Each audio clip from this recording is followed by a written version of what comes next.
Pertanyaan yang pertama, nomor 1. Menurut Permenkes nomor 56 tahun 2014, izin operasional merupakan izin yang diberikan kepada pengelola rumah sakit untuk menyelenggarakan pelayanan kesehatan.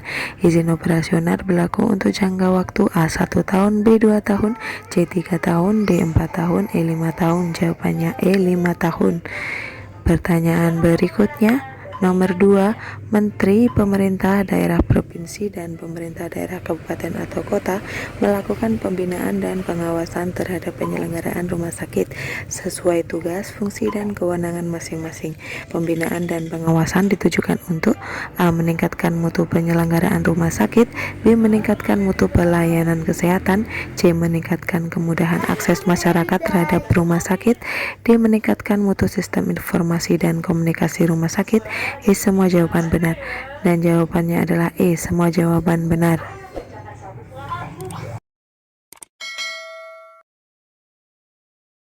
Pertanyaan yang berikutnya, nomor 3, izin mendirikan dan izin operasional rumah sakit kelas A dan rumah sakit penanaman modal asing atau penanaman modal dalam negeri diberikan oleh A. Menteri, B. Pemerintah daerah provinsi, C. Pemerintah daerah kabupaten atau kota, D. Dinas Kesehatan provinsi. Tidak ada jawaban benar, dan jawabannya adalah yang A. Menteri. Pertanyaan yang berikutnya, nomor 4, perpanjangan izin mendirikan diperoleh dengan mengajukan permohonan selambat-lambatnya sebelum jangka waktu izin mendirikan berakhir dengan melampirkan izin mendirikan. A 1 bulan, B 2 bulan, C 1 tahun, D 2 tahun, E 3 tahun. Jawabannya adalah yang B 2 bulan. Pertanyaan yang berikutnya, nomor 5, pemilik atau pengelola yang akan mendirikan rumah sakit mengajukan permohonan izin mendirikan kepada pemberi izin sesuai dengan klasifikasi rumah sakit yang akan didirikan sebagaimana dimaksud dalam pasal 64 secara tertulis dengan melampirkan kecuali A. Fotokopi akta pendirian badan hukum yang sah sesuai dengan ketentuan peraturan perundang-undangan kecuali instansi pemerintah atau pemerintah daerah, B. Studi kelayakan, C. Master plan, D. Izin usaha, E. Detail engineering design. Dan jawaban yang benar adalah yang D. Izin usaha.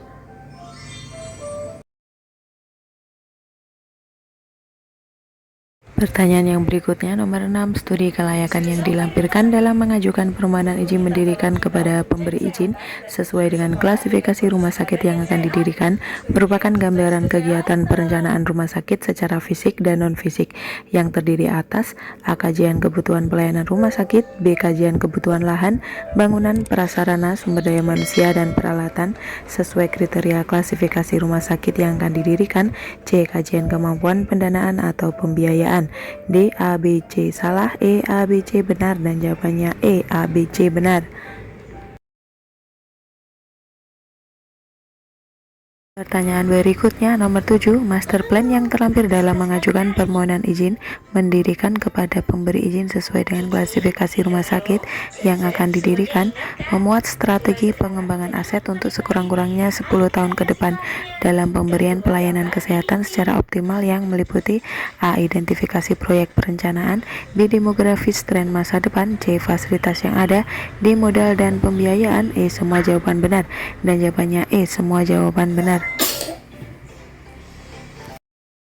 Pertanyaan yang berikutnya, nomor 8, berdasar Permenkes nomor 56 tahun 2014, jumlah kebutuhan tenaga keperawatan rumah sakit umum kelas C dihitung dengan perbandingan A. 2 perawat untuk 3 tempat tidur, B. 3 perawat untuk 3 tempat tidur, C. 1 perawat untuk 3 tempat tidur, D. 2 perawat untuk 2 tempat tidur, E. 1 perawat untuk 2 tempat tidur.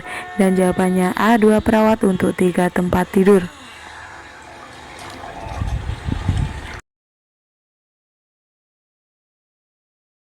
Nomor 9, berdasar Permenkes nomor 56 tahun 2014, jumlah kebutuhan tenaga keperawatan rumah sakit umum kelas B A. 2 perawat untuk 3 tempat tidur, B. 3 perawat untuk 3 tempat tidur, C. 1 perawat untuk 3 tempat tidur, D. 2 perawat untuk 2 tempat tidur, E. Sama dengan jumlah tempat tidur pada instalasi rawat inap.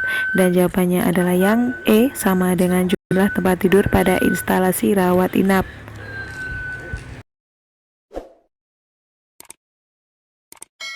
Pertanyaan nomor 10, berdasarkan jenis pelayanan yang diberikan, rumah sakit dikategorikan dalam rumah sakit umum dan rumah sakit khusus. Rumah sakit umum diklasifikasikan menjadi A. Rumah sakit umum kelas A, B. Rumah sakit umum kelas B, C. Rumah sakit umum kelas C, D. Rumah sakit umum kelas D, E. Semua benar. Dan jawabannya E. Semua benar. Dan 10 pertanyaan sudah saya tampilkan, dan ini adalah untuk Undang-Undang Klasifikasi dan Perizinan Rumah Sakit yang part kedua. Dan untuk berikutnya nanti akan saya upload tentang video tentang BPJS. Tunggu terus videonya ya, stay tune di channel Diajeng Rusida. Wassalamualaikum warahmatullahi wabarakatuh.